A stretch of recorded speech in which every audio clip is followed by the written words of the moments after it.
All right, we're back on SportsLine with Middle Tennessee Athletic Director Chris Massaro. And Chris, last year, just slightly before this time, you guys officially moved into Conference USA. Of course, then in the fall, you had the first games, first competitions within the new league.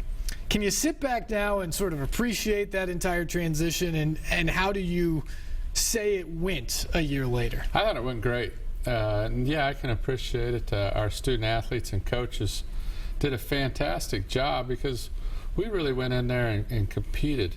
You know, we talked about football. We were 8-4 in football. We finished second in the East.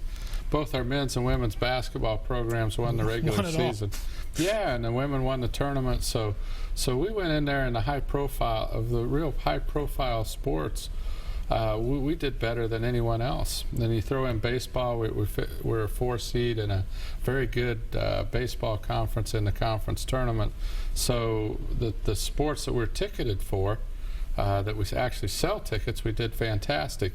And in our other sports, our 2 golf programs did great. So our track program did well. We finished 24th in the country. So I'm excited. We knew what our levels were at the Sun Belt, and we were able to dominate that with all-around conference championships and Commissioner's Cups. So getting into Conference USA, it was a step up, and I thought we held our own end very, very well. Were you at all surprised? I know you're confident about the teams you put on the field and all the sports and the coaches that you have, but were you at all surprised at how quickly you did have success in the new league? Not really. I mean, we were pretty confident. I think we were pretty confident as a staff. But what surprised us was kind of the depth and the quality of our competition, because we knew we were poised to be really good. And I'll take the 2 basketballs, for example. I mean, women's basketball, we thought we could dominate. And we won every game but one.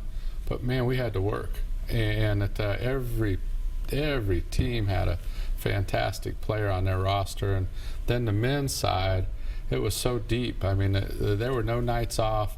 So we had to scratch and claw for everything. So just the level of athlete was a cut above. Coach Stock and I were talking, we could see the difference in like the punt returners and the kick returners. They just seemed to have just a little bit more zip to them. So just little things like that really we could see a difference in competition. One of the big selling points, at least initially for fans, was the fact that you move into Conference USA and you get the prestige and the bowl tie-ins that come with it. Of course, after being left out of the bowls your final season in the Sun Belt. How did you view that last year from within the league? Obviously, you went to the Armed Forces Bowl. You had a good experience there with the exception of the outcome of the game. But after viewing all that, and especially knowing the new playoff model, how do you feel your position now within Conference USA? Yeah, and it was a great relief for us to go last year. We were 8-4 and deserved to go, just like the year before. We were 8-4 and sat home. And because Conference USA had multiple tie-ins, we were able to go in and didn't really have to sweat out the bowl selection process. While Western Kentucky was 8-4, you know, still in the Sun Belt, and there weren't enough bids to go around within our old conference, and they had to sit at home. So that was 2 out of 3 years where they sat at home, and the one year that they went to a bowl game, we sat at home with an 8-win season. So we're excited to be in with multiple bowl partners, and that was one of the big attractions at Conference USA. Our bowl lineup is fantastic. There's the Bahamas Bowl, Boca Raton Bowl, the Hawaii Bowl, New Mexico Bowl, New Orleans Bowl, the Heart of Dallas Bowl.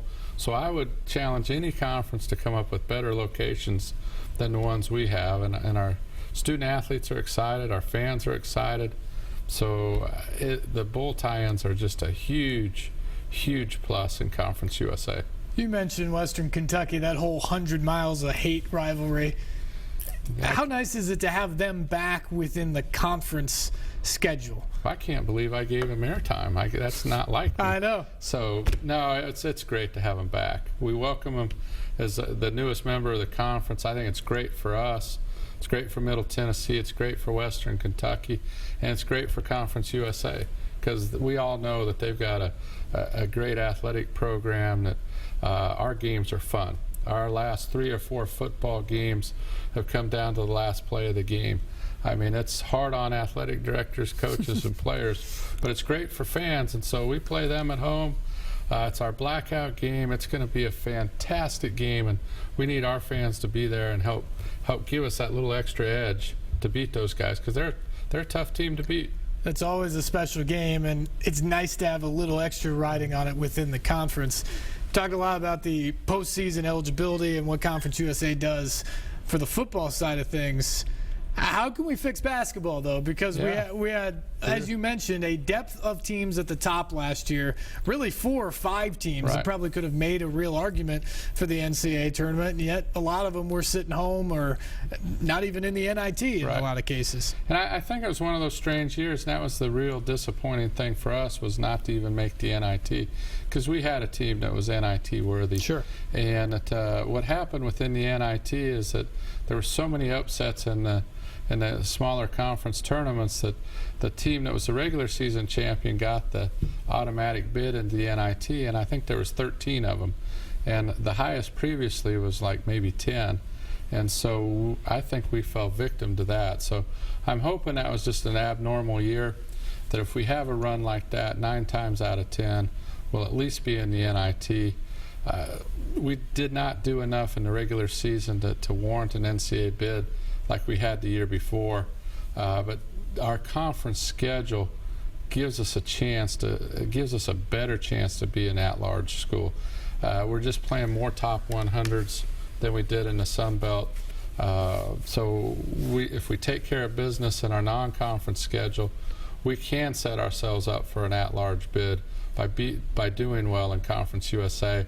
And it was really difficult to do that in the Sun Belt. You had to be perfect to really get that done. Isn't the non-conference the key, though, Chris, Absolutely. in that in this league, the chances of you going 16-0 or 15-1, even with a great team, is probably not high within the conference. Yeah. So don't you have to be really good in that non-conference portion, and then take the fact that you're going to get some good RPI games, and if you have a solid regular season within the league, you'll have a shot then at the end. Yeah, you really stake your ground in November and December, and so if you're part of the conversation, then you have a chance. So it all is on your non-conference schedule. It's very difficult for someone in a league like ours to really rally through league play to get an at-large bid. So you have to be part of the conversation. The committee has to be talking about you in that early January meeting just to say, hey, before conferences start, who are teams that we need to keep an eye on? So if we make that list, then you have a chance to carry it through. But if you come late to the party, it probably won't happen. Chris Massaro is our guest. We're going to take a break here. We will come back. We will talk more about the state of college athletics as we continue on here on SportsLine on News Channel 5+.